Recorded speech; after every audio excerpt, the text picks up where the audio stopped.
Now, some nonprofit professionals too, both development and marketing pros who can help your organizations with strategic and development planning, marketing, accounting, human resources, and policy issues. ESH helps nonprofits excel. It's not sexy work, but it is necessary. Organizations have great missions, but may not be able to communicate their messages effectively. They may not have thought through their long-term plans, yet both are vital to achieving funding and rallying support for their organization. Everything from finding qualified staff to locating the best office space, and most importantly, achieving their mission, hinges on these issues. ESH can help. Please help us help organizations around Houston do the great work they need to do. We need you to do that. Thank you.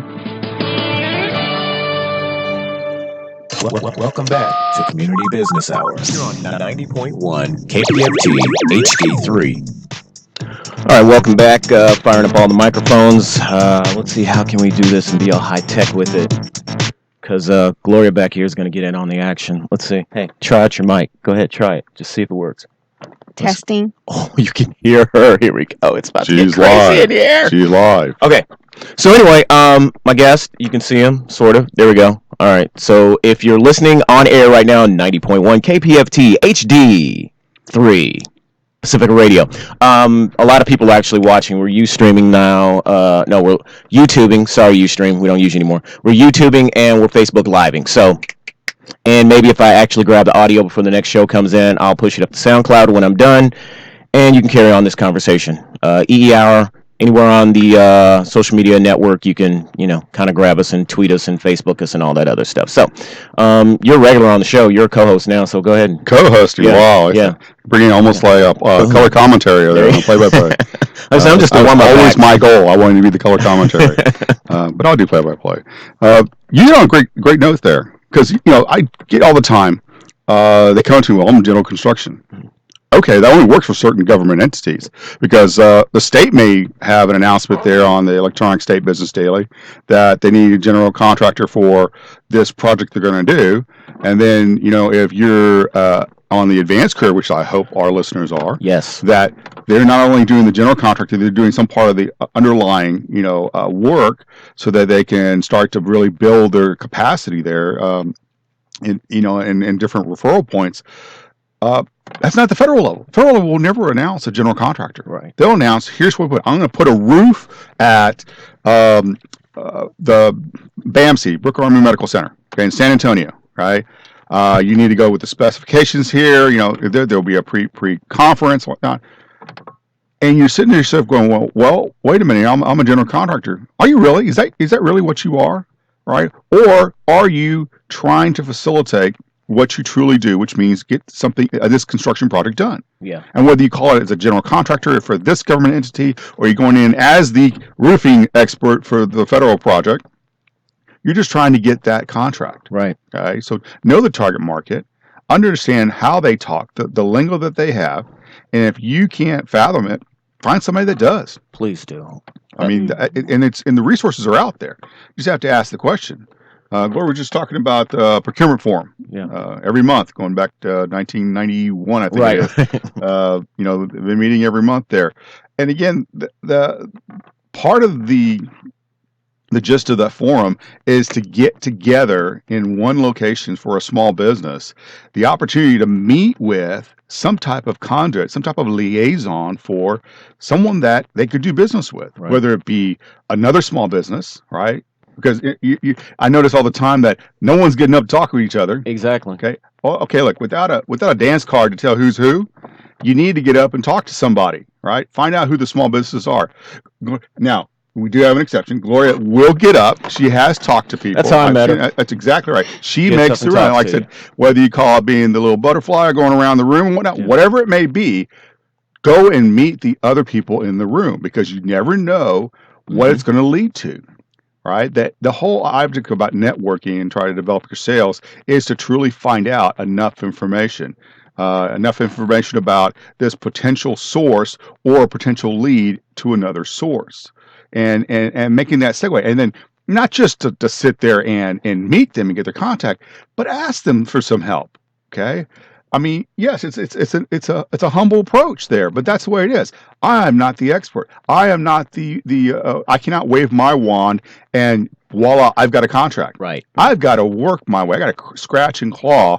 So that means I'm talking to Gloria. Gloria, in the back of her mind, once she understands what I do, and then I ask her, I say, hey, if you never need, have come across somebody, please share that information. Provide her with that information as she's making around. Maybe something triggers that recall. Yep. Okay. And that she's now going, hey, Miguel does this. Have you met Miguel? And then all of a sudden she comes over and introduced, or she finds me, whatever the way it is. Because that's the way I'd like to approach things when I'm at the forums. Right.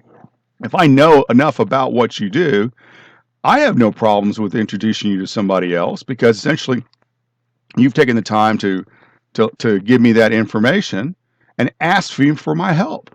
Well, I mean, come on, I work for everybody, so why not? Right. Might as well leverage that. And everybody's and most government officials are like that. Okay, they'll sit there because they may not need what you have now, but they might. Or more importantly, they can share that information. It's just information. Right.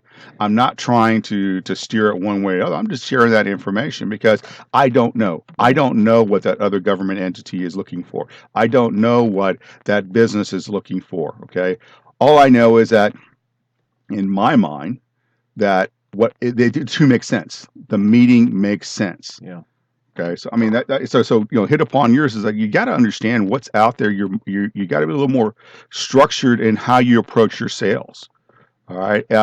You look there and you pinpoint, here's my opportunities. Well, why is it this sector? Okay. Well, that's because I've seen, looking at, when we talked about the limitations of federal procurement here. Okay. There's not that much here.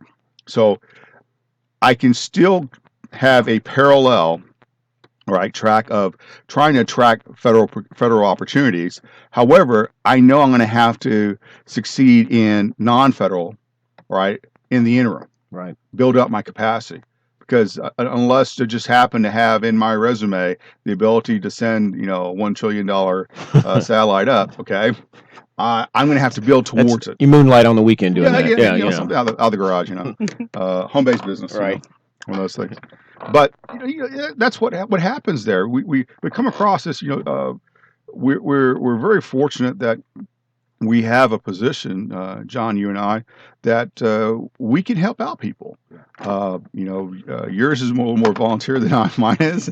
Mine's almost compulsory. Look, even when they're paying me, it's volunteer. Yeah, right. But you have to sit there and be able to structure there. So knowing your target market is very important. So sales, and should you be limited? No, you shouldn't be limited, right? No, not in this day and age. No, you have to always have, there's short, intermediate, and long term. Okay, short, intermediate, and long term.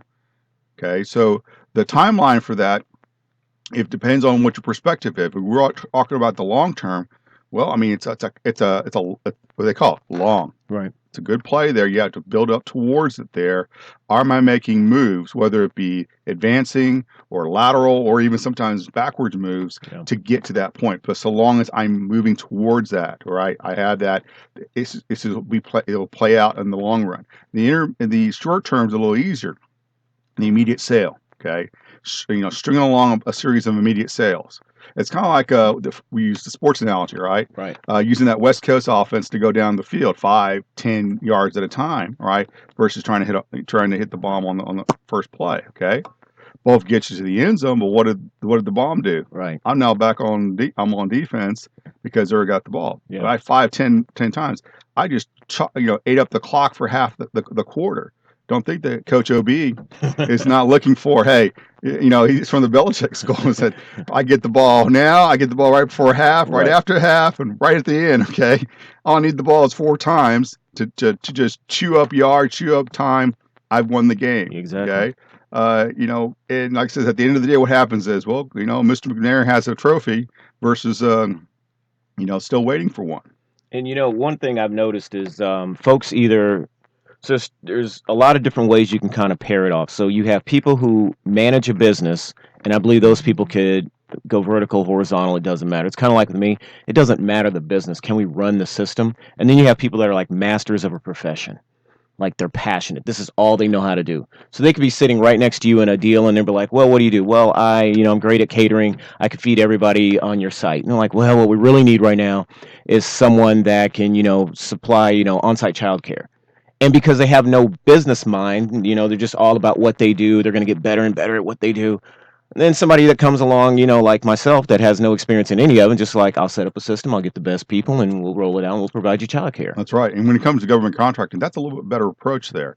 And it's more like an advanced, corporate business, right? Because essentially, you said in a corporation, like I said, because of that, the size and complexity there, you have so many different revenue streams and whatnot. You're getting the people that can help you to run that particular section there, Right. or those in the inner sanctum there to help you steer that, help you be on the bridge and steer that ship.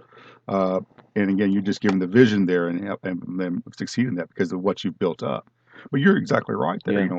We have to have that. And capacity is probably one of the biggest. Like, okay, so I don't know what many of you have on your capability statement. I don't know. I don't think I want to know right now. But is it realistic? I mean, that's one of the things. Could you actually go out and do it right now? So somebody will come to one of these meetings and they'll say something to the effect of, whether it's private or public, I want a $2 million contract. I want a $3 million, or I want this huge contract. And if I ask them, are you ready? They're going to say, of course. I've been wanting this forever. I come to everything. And I'm thinking, show me your book. Show me the numbers.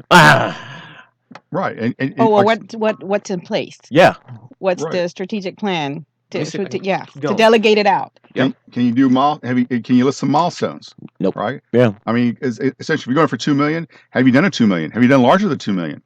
Yep. Okay. You think of it from the contracting officer's perspective. If you haven't done it yet, what leads me to believe that you're any better than someone that has, or more importantly, someone that's at just part of what they do normally? Yep. Okay. So you build capacity up, and how you find capacity is that essentially by identifying those milestones. Yeah. 50,000, 100,000. I mean, your industry, you should know your industry enough about what's going to make a difference there. What are the key thresholds that you pass there? And again, knowing your customer, whether it be a government entity and which government entity, what really will stoke them to come on and say, okay, yes, that you have the ability to do this. Because remember, tax dollars being spent, it's about performance. Okay, because if you don't do it, they're going to have to spend more tax dollars to try to get it fulfilled. It's going to get done. Right. Okay, it's all about effectively getting it done, and if that means you or somebody else, that's why they're sitting there going, okay, we're going to make this decision. We're going to take a deliberative process to do so. But once we do it, the expectations is high and the recourse is high. Yeah. Okay. And so, understand that. And it's really okay not to want to be a millionaire. I mean, again, million isn't even a drop in the bucket anymore. If you're not in like the 10, 20, $100 million club on a global level, look, $1 million just means you're doing much, much better than 99% of the world. And it also means that, one medical incident and you're broke. Okay. So stop with the whole who wants to be a millionaire stuff. Look, if you could just have a little tiny business that does $250,000 a year, all right, because you have this little itty bitty contract that comes in at like $700,000-800,000 a year and you manage your money, $250,000 a year goes a long way, especially when you have flexibility. So I urge so many of you that when you're sitting down and you're writing your business plan, you're trying to scope out who you're going to go after, be more realistic and just kind of let go of the hype, all right? It's one of those, it is harder to keep money than it is to make more. And that's something people don't understand. To invest, that's why so much money sits offshore. That's why the rich are reluctant to put their money back in. That's why the investment people are reluctant. There's more money than there will ever be people out there that are going to get up, put a system together, and serve or add value to the public. And it's just something you don't get because you get mad when some person had a food contract. Then all of a sudden they had a bathroom cleaning contract. Then they had a security contract. And you're, I do all that. But that person knew the system and they knew their capabilities and they knew how to take the process and switch it over to another industry or service while you're still sitting there. I'm the best electrician. I'm the best truck driver. Like, I got nothing for you. You could take all the workshops in the world. It's not going to change the fact that so many people refuse to get into the numbers and they refuse to be honest about what they can and cannot do. Yep. I agree. So you want to jump in? Come on, you're right there. I was just going to say, have an umbrella, which is true. And if you have a team people don't utilize their internal resources, and that's part of the marketing, strategic planning, and that's to find out what everybody is good at, what skills, what talents, what knowledge do they have, and then go from there. So like you're saying, they're struggling in one area, but they may be able to open up another industry, and they could be able to get the government contract, instead of just waiting on this one particular industry, maybe with the different parts. I mean, because there's so many different sectors that you can get a contract with. Right. But like he said, what happens if you get maybe 3 or 4 contracts at one time? Are you going to be able to handle the overflow, the work? So there we go. Delegate it out. Right. And I'll tell you, so when I was doing that whole Office of Business Opportunities and scrubbing data and looking at stuff, it's not like it's really hidden on the federal, state, county level of what is being spent. This is the part that just boggles my mind when people go out here and start businesses and they want to get certified and use all their... We already have historical data on what has been spent. We have a good idea once the mayor or the city council puts a budget together, or the feds put their budget out. You know what they're going to spend on, yet you insist on starting a business or promoting a service or showing up to these meetings for things that it says, we have, out of $1 billion, we spent $11 on this. I want a contract. Like, I'm so lost right now. You don't understand. I'm good at what I do and everybody needs me. I'm like, but it's right there. They're not going to make up new money and put it in that account. So why don't you look at some of the other things that have, a huge void or deficit? They're showing up to every meeting saying we can't meet goal, or we need more minorities. We need more women to do this. Yeah, that's nice, but I bake cookies. Like, but you're an engineer. Why are you baking cookies? If he just said you were doing that at Shell. Yes. Well, I'm not we're not certified in operating a backhoe. Yeah. Okay, so are you saying you're not doing anything right now? It says, no, I have a couple of projects going on. It says, is there a backhoe being used in that project? Well, yeah, but that's not mine. I go, can you go to the GC and ask to be trained on it or to try? Yeah. Like, you got to have built capacity somehow, right? Whether it be 100 feet on when you were a subcontractor, maybe something related on the project, but you were able to get experience on it. You now learn. You now can add that to your resume, your repertoire there. So when it comes down there, you're not sitting there blinking, going, "I can do everything but." Why is it everything but? You should be able to cover everything. Yeah. Right? Because if you don't, what happens? Either you blink and you don't go after it, right? Or you got to bring somebody else to the party. Okay? Yeah. I'm not opposed to bringing somebody else to the party, but I'd like to see if I take care of it myself. Yep. Because that's how true growth happens. Yeah. Right? And then you leverage that growth by bringing somebody to the party. Yep. Right. Because if you think about it, you can't do it all. No, and you shouldn't try. Well, that's just it. I mean, I think some entrepreneurs, they want to be in control of everything. Right. And really, you can't. You can't be at 2 places at one time. You can't be at 5 places at one time. So in reality is you actually need to clone yourself, hire a general contract, project manager to come in and be at your location when you can't be there, so you can be at another maybe pre-bid meeting. Yep. You know what I mean? So that's important, is to be able to have multiple resources so that you can utilize and piggyback off of each other. Yeah, and a lot of you have just been burned and you get all gun shy. You don't want to go out there and partner up, but you really got burned because you had a poor system in place. I can't explain it enough. I mean, or they're sitting there looking up all the time. Yeah. Okay? So like I said, they're always looking at federal. They're looking at state, right? Yeah. Or city. All right. So we talked about the other day, MUDs. Everybody ignores the MUDs. Yeah. There's 500 MUDs in Houston and Harris County, alone. Okay? Yes, that's true. 500 of them. So that means there's 500. If you talk about just one processing, one facility that they have, that's 500 of them. They're constantly being either maintained or built, right? And what does that mean? As utilities, well, utilities means, as I said, the backhoe example, it says somebody's got to dig for those utilities, right? That's true. So you've got these opportunities, and these are smaller in scale. Yep. Okay, so you start to add these up. And now you're starting to see it. Now you hit your $1 million milestone, but you did it incrementally. Yep. Now you're the guy carrying water to people's houses in the truck you had sitting out back you weren't using to begin with. If you notice, like I said, every county essentially has 2 or 3 engineering firms that essentially they handle everything for that county. Okay, for those MUDs. So essentially now you're getting into the inner circle of trust there for that county. So, and projects start coming your way, opportunities. So then, everybody else starts crying afoul of you. Exactly. Well, that's okay. But because I took it upon myself to sit there and understand how things play together and try to get in there and keep knocking on that door. At some point, it's going to come. Either I'm going to bash it down or it's going to open for me. Because it's a timing game anyway. It's all cyclical. Like, you can't get in if there's an incumbent. If someone already has a contract, and it's not like, one of those deals where, you go to somebody's house and like, switch over your cable now, I'll give you $200. It's not that scenario, but they want to go in and act in these very structured organizations that it can go down like that. Or they have a fear of stepping out of their comfort zone of the regular people, organizations, and yes. structuredness. And you Yep. actually do have to go out. Yep. You have to broaden yourself and say, okay, well, I can't just stay in this particular area like he's talking about, go into the muds. I mean, there's more area, there's more little towns. I mean, it's only 40 miles away from some of the Katy, Conroe. Yep.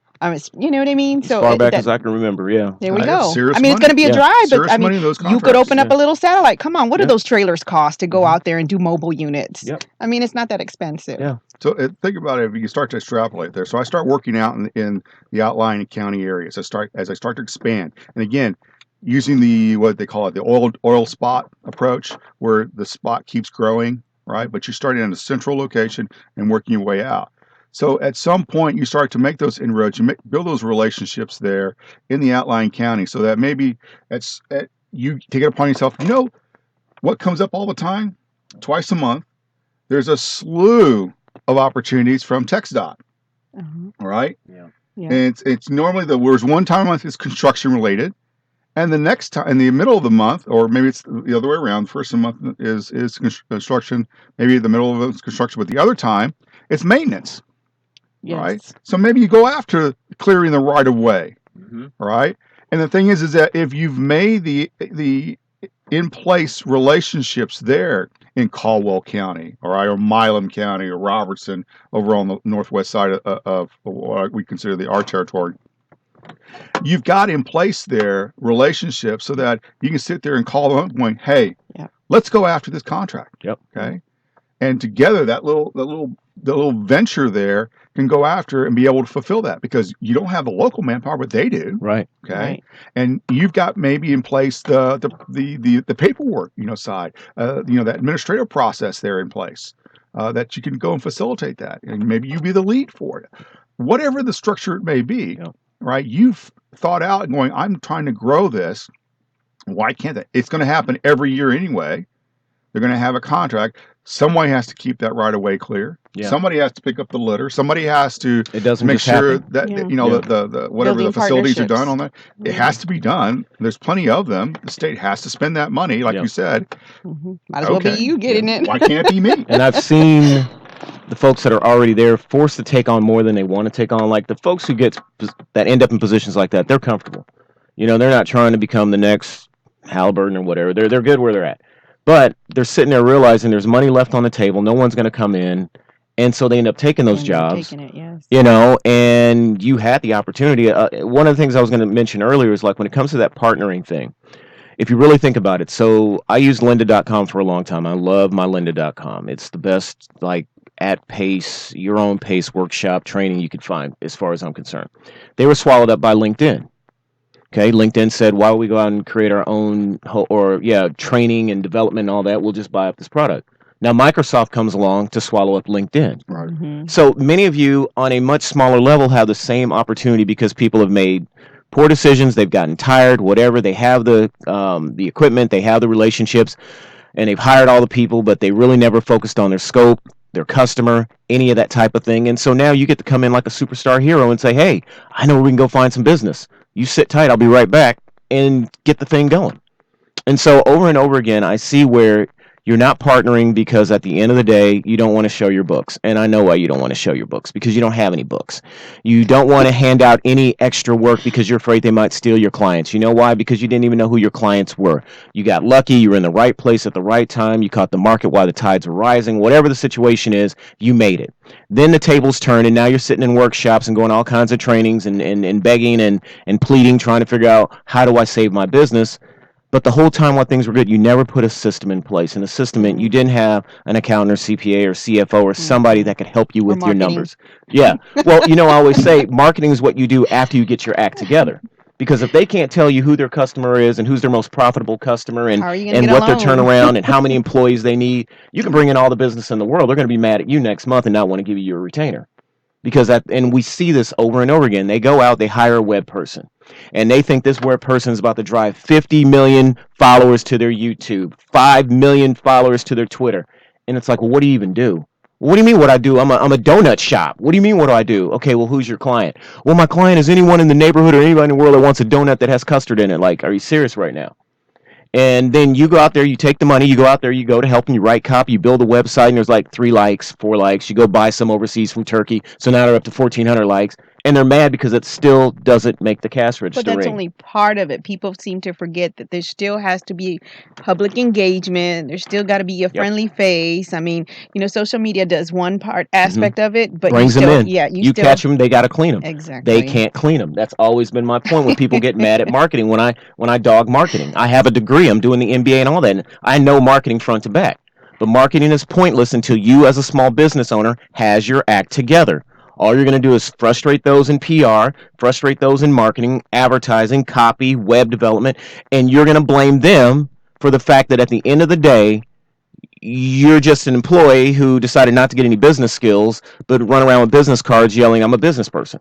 Or they try to control it all. They hire a marketing and then they still want to be a business owner doing the marketing. Well, you can't do that. You have to delegate out and you have to trust the people that are there for you. Sales is not part of marketing. I don't know why people always seem to think that, but sales is a totally different breed in itself. So yes, you're correct. I think as entrepreneurs, when you have that plan in place, you need to be able to let it go. And I think that's why when they do the partnerships, you've got to learn to let some things go so that you can grow. You got to see where it's going to take you. But I would say you can't let go what you don't even have. Planting seeds, you got to plant some seeds. That's the big thing. When I'm sitting there talking to people, the reason I don't do a lot of business with folks is because I don't really need them. If I already understand where your business can go, and you want to bring me in for $1,500 or $2,000 or $10,000, I can start the business around you in a minute anyway.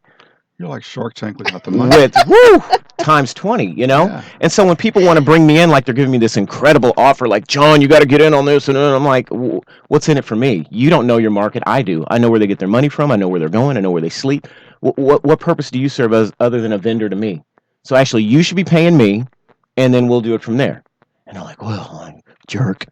But it's just I've been doing this for like 30 years now. So it isn't one of these, like, I've tried all the business models. I've everything from Think and Grow Rich to Who Moved My Cheese to MLMs to selling stuff on the corner of little dolls to working in the meat. Like, I've worked all these spots. So at the end of the day, hanging around my friends who actually have money, they're like, what the hell are you, what are you doing? Like, well, I'm hustling. I'm doing all this. Like, Johnny, boy, come on in here real quick. Let's go play a round of golf, boy. You play golf? No, sir. Well, you just sit in the car and drive. Yeah, And they're like, here's the secret sauce, which isn't a secret. Again, you turn on your CNBC, you turn on your Bloomberg TV, and they're telling you. You go to C-SPAN and you're watching them. You go to City Council, they're telling you, y'all want to do this? Okay, $4 million for this. We're going to put in a pipeline. We're going to move this easement back. We're going to do this. You know where the money's going, but you do nothing to figure out what the people who are going to get the money actually want and what needs and what triggers them. So, well, they don't ever have a budget either for a particular department. As far as, what do you mean? Well, elaborate. Sales and marketing, that's always an issue. It's like, they'll incorporate it. I hear this from lenders all the time. When startup businesses, they'll do their business plan and they say they're going to utilize it for marketing, but they never really do. So that's why a lot of businesses suffer. Don't get enough traffic in the door? Don't get enough traffic in the door. Yeah. But I'm still going to go with the number one reason why they fail is they don't know numbers, period. They don't know where the money's coming in or, more importantly, where it's going out. Yep. If I can sit down with most of them, they're going to say my CPA, like I said, until the IRS kicks in that door or they get that letter in the mail, I don't care. You can be on the 40 over 40 greatest businesses in Texas, Houston, U.S., whatever. All these folks running around that don't know their numbers and don't know their books, especially the pass-me-down, second-generation businesses. When I look into there, it's the same thing over and over again. And it's one of those where it's going to come back. You can't keep looking at the checking account like, yep, going to Cayman Islands. I'm rich as can be. Oh, got a new contract because of connections. And then one day when the bottom falls out or a new regime moves in and they clean house and everybody that had a contract no longer has a contract, now what?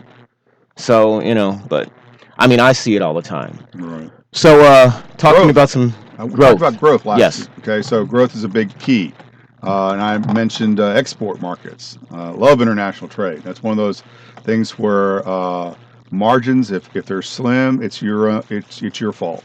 You should be able to make some nice fat margins in the international trade, especially in exporting. You heard it live. Like I said, there's plenty of opportunities. Remember I talked about this Thursday, the 16th? Yes. There's OPIC, Overseas Private Investment Corporation. I'm sorry, it's a government entity. They have a workshop, Expanding Horizons, at the Royal Sonesta. Those of you that were listening last week got a little head start, but go ahead and let the rest of you know that if you register for the event, and hopefully there's still space there. I didn't get an update from them this morning, but use Houston 35 and you can attend for $35 for those that were listening in on you and through this hour. Thanks, buddy. And 35, but. Okay, so it's not just Overseas Private Investment Corporation. It's Ex-Im Bank, SBA is there. You have the Department of Commerce, Trade Administration, and these are the federal resources that a small business can utilize to go into other markets. Okay, of them you have it's the whole gamut there. Marketing, okay. Department of Commerce. Mm-hmm. I mean their section there exists to try to find opportunities for you abroad. They have a gold key choice there, option that they can help to set up trade missions, right, and to help vet those clients there. So they do a fantastic job for our small businesses to, basically either tell you, no, that's not a good market to go into. It's very tough. Give you the straight, facts based on in-time analysis there of what the market's like, and to trying to financing Ex-Im Bank and SBA, but whether it be through guaranteed loans through either entity, most banks use one or both, right, of their programs for export financing, or even better, their export credit insurance. Export credit insurance through Ex-Im covers a wide range, and it's the only one that still retains a bit of your profit. So let me walk you through this. Mm-hmm. So you want to do business with companies in Mexico. And Mexico and Canada, because of the free trade, enjoy a very low cost for the insurance policies. So let's say it's 70 cents 100, okay, invoiced. Let's just use that round figure, okay? And so if you go on and you get a policy for your clients in there, you could take that policy and take it to a lending institution and get a loan for that. It's backed by, you turn it over the proceeds of that policy. But the policy is based on the invoiced amount. So, for example, it's $1 million transaction. And if you've done your work and like that, it's $750,000 to do it. So you're making a profit of $250, right? 75 cent, transaction. They're only covering the 75%. $750,000 what the loan's for. Yeah. So if this goes south, they don't pay. There's a fluctuation exchange, whatever it may be. They don't pay. You collect on the insurance policy. The bank gets paid off. Guess what? Money goes into your pocket still. If you get a loan guarantee, then that loan guarantee covers 95, maybe 100%, but more like 90, 95% of the operational costs. So it's $750 at 90%. You're still on the hook for the 10%. Okay. Yep. So if you use the two together, if you need to go that one step further, you can use the two together, and lenders can eat this up like candy. Okay. The more astute lenders. All right. So all right. So this is one where, yes, it's got these intricate names and whatnot, but when you get down to it, it's actually a pretty quick, fast paced. Very friendly on both sides. Yeah. Small business like it. The lending community likes it. They should be able to reap that benefit, but nobody wants to go down it because they go, I've got to learn a little bit too much technology. Going, okay. Yeah. Okay. Learn it. Yeah. Go learn it. Remember I told you the same thing about the backhoe. Mm-hmm. Go learn how to export, right? Mm-hmm. Go learn what it is. Use what you have in place. Use the Department of Commerce to help you to solidify those markets and make those inroads in there. If you need to find a representative, you need to find a buyer over there, and help them to find it. Making sure that your financing is already done and secured there. Yep. Okay. And then the last step, OPEC itself, investing in that other country, because there's plenty of programs for a small business to sit there and expand their business, grow their business potential in another country. Yep. All right. And remember, I told you, margins are phenomenal. Okay. So, and like I said, when you can spend, we talk about money, okay? When you look about what am I spending my resources on and how much I get, what's my return, okay? If my margins are real slim, but I'm spending most of my resources there, there's a problem there. Mhm. And if I can't recognize that, like you said, maybe I don't deserve to have this business because you're saying so. Well, why am I? Because you shouldn't say that. Going, well, you either don't deserve it, or they're going to take it away from you because you're not able Exactly. to be profitable enough to succeed. I tell you, numbers and risk. I mean, that's it. I hate to approach business like that because it's so boring and dry, but it's why the rich get richer and the rest just don't. You Yeah. know, it's not hidden. It is I mean, this isn't new stuff, you know, but the fact that it's kind of like you want to work out or you want to go eat. Let's go eat. Like, oh, okay. You want to make money, or you want to go have fun. And let's go have fun and pretend like we're working. You know, I mean, it's where we are now because we're not hungry as a society. You know, we're good. We're comfortable. We're good. You know, and getting people to say, you know, hey, that's why everybody gets certain people get so upset that they're coming and they're taking over America. It's like, no, you're just sitting here watching it walk away.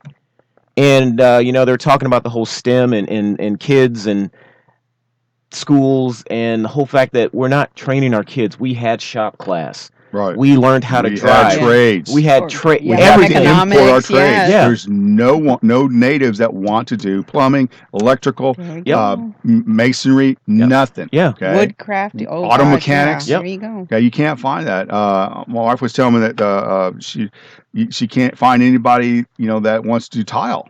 Yep. And tile is a very lucrative business, Oh, yeah. but her main thing is she uses a Spanish company. Yeah. Because why? Well, that's because where the craftsmen are. Mm-hmm. Right? Or they get it, maybe they're craftsmen from Mexico or Central America or South America. There's somewhere else. We used to teach this. Right. And see, In that's why I don't every know school. Exactly. Yes. Yeah. I asked. I still have my project. I told you I was advising those two superintendents, okay, on their board, and I kept asking, says, why is it that we have one place to do the trades now? It used to be every school. Yep. Every high school had Yes. that. Now it's about testing to get them out. Right. Yes, And, and showing up to school to get Yep. the The money. It's Yeah, the the money. funding. Right. Okay. So again, like I says, our business community is finally waking up and going, hey, Yeah.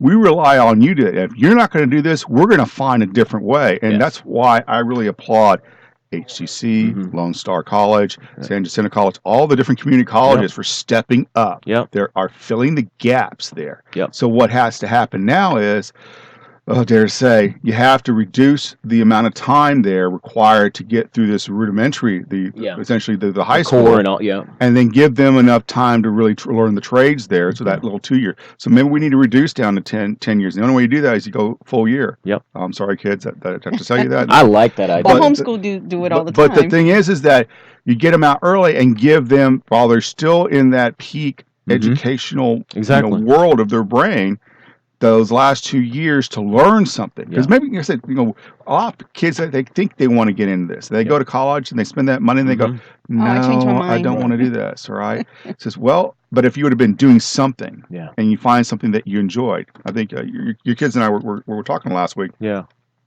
And we're talking, and they say, what do you want to do? They go, I want to do something that I like. I go, right, and just get paid for it, right? That's always the bonus plan there. Right. I'm doing what I like, and I'm getting paid for it. Yeah. And in fact, there was a study I think this morning or yesterday out that the millennials are more willing to not pursue the pay in order to do what they want to do, and that's great. Yep. But hopefully they are pursuing something that does get paid and they're not having to rely on mom and dad anymore. It is. So we're right here at the top of the hour almost. So what I'd like to do is, Gloria, you want to give us some contact? You want people to reach out and touch you, or what? I mean, what do you want to do? Say what you do. Say what you do. Hey, that's a good one. Make sure your mic is hot.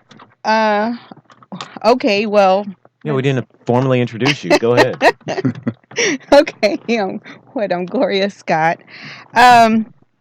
with a degree in marketing. But I think what he was mentioning on how, I guess I would consider myself to be a Rolodex, because I kind of do exactly what you say. I'll go to every event and I'll network and I'll talk to everyone and keep it in the back end for the business development part and being able to connect people. So I just picked that up naturally, I guess, and it became a tool.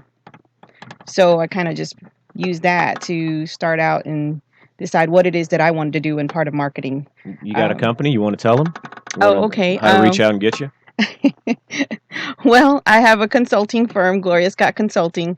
I actually just kind of stumbled on that, being that I worked for other companies and became very good at it, so decided to go in for myself. To be able to help other small entrepreneurs come up with the business strategy and branding and promoting. There's all the different aspects of marketing, and so people don't understand how to get in and get out most of the time, like what you're saying. And if they're not good at that, then you have to have Tell somebody them how else. to get a hold of you. Uh, Unless you don't want to. If you don't want to, Well, hey. it's not part of the business. Yeah. okay. Well, let's see. I'm on the web, Okay. gloriascott.consulting, and so you'll find all my information: phone number, email. I'm on LinkedIn. I'm on Facebook. Okay. And I'll put in the link below. So till next week, you got some. Lead us. What are we going to talk about next week? Let's go about financing. All right. Let's go into that. Small business financing options there. It's always a good topic to go into. It's always a good topic to go Always a into. good topic. So anyway, you've been listening to the Community Business Hour here on 90.1 KPFT HD3. So until next week, remember, if first you don't succeed, it's because you're probably doing it wrong. Find somebody actually is doing it right. Ask them, beg them, follow them around until you learn to do things right. Because in the end of the day, you either win or you lose, and that's just how the cookie crumbles. All of you wishing out there that the Cavs win or the Warriors win, go start a business Still playing instead. basketball? Yeah, like what is that? I don't know. They win, finish it off last night. We're No, in baseball now. oh, is that Copa a sport? Americas? Copa Americas, right? All right, till next week. Stay safe.